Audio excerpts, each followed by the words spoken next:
ದುಬಾರಿ ಶಾಕ್ನಲ್ಲಿದ್ದ ಪ್ರಯಾಣಿಕರಿಗೆ good news ಒಂದು ಸಿಕ್ಕಿದೆ. ಸರ್ಕಾರದ ಶಾಕ್ ನಡುವೆ ಖಾಸಗಿ ಬಸ್ಗಳಿಂದ ಬಿಗ್ ಗಿಫ್ಟ್ ಸಿಕ್ಕಿದೆ. ದುಬಾರಿ ಶಾಕ್ನಲ್ಲಿದ್ದ ಪ್ರಯಾಣಿಕರಿಗೆ ಇದೀಗ ಗುಡ್ ನ್ಯೂಸ್ ಒಂದು ಸಿಕ್ಕಿದೆ. ಸರ್ಕಾರದ ಶಾಕ್ ನಡುವೆ ಖಾಸಗಿ ಬಸ್ಗಳಿಂದ ಬಿಗ್ ಗಿಫ್ಟ್ ಒಂದು ಸಿಕ್ಕಿದೆ. ಖಾಸಗಿ ಬಸ್ ಪ್ರಯಾಣ ದರ ಏರಿಕೆ ಮಾಡದಿರಲು ನಿರ್ಧಾರವನ್ನ ಕೈಗೊಂಡಿದ್ದಾರೆ. ಖಾಸಗಿ ಸಾರಿಗೆ ಒಕ್ಕೂಟದ ವತಿಯಿಂದ ಸರ್ಕಾರಕ್ಕೂ ಈಗಾಗಲೇ ಮನವಿಯನ್ನ ಕೂಡ ಮಾಡಿಕೊಳ್ಳಲಾಗಿದೆ.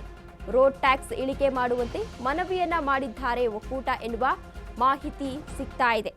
ಖಾಸಗಿ ಸಾರಿಗೆ ಒಕ್ಕೂಟದ ಅಧ್ಯಕ್ಷ ನಟರಾಜ್ ಶರ್ಮಾ ಇದೀಗ ಮಾಹಿತಿಯನ್ನ ಹಂಚಿಕೊಂಡಿದ್ದಾರೆ. ಬಿಎಂಟಿಸಿ, ಕೆಎಸ್ಆರ್ಟಿಸಿ, ಮೆಟ್ರೋ ಶಾಕ್ ಮಧ್ಯೆ ಖಾಸಗಿ ಬಸ್ಗಳು ರಿಲೀಫ್ ಅನ್ನ ನೀಡಿವೆ.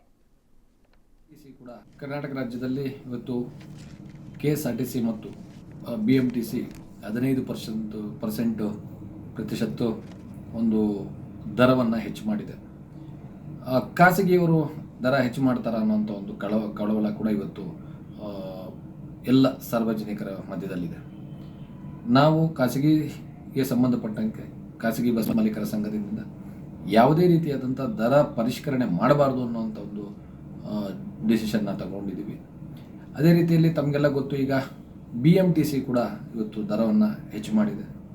BMRCL ಕೂಡ, ಮೆಟ್ರೋ ರೈಲ್ ಕೂಡ ಮಾಡಿದ್ದಾರೆ. ಸೊ ಈ ಮಧ್ಯದಲ್ಲಿ ನಾವು ಕೂಡ ಹೆಚ್ಚು ಮಾಡಿದ ಪಕ್ಷದಲ್ಲಿ ಸಾರ್ವಜನಿಕರಿಗೆ ತೊಂದರೆ ಆಗುವಂಥ ಎಲ್ಲ ಲಕ್ಷಣಗಳು ಇದೆ. ಆ ಕಾರಣದಿಂದ ನಾವು ಯಾವುದೇ ರೀತಿಯಾದಂಥ ದರವನ್ನು ಪರಿಷ್ಕರಣೆ ಮಾಡೋದಿಲ್ಲ.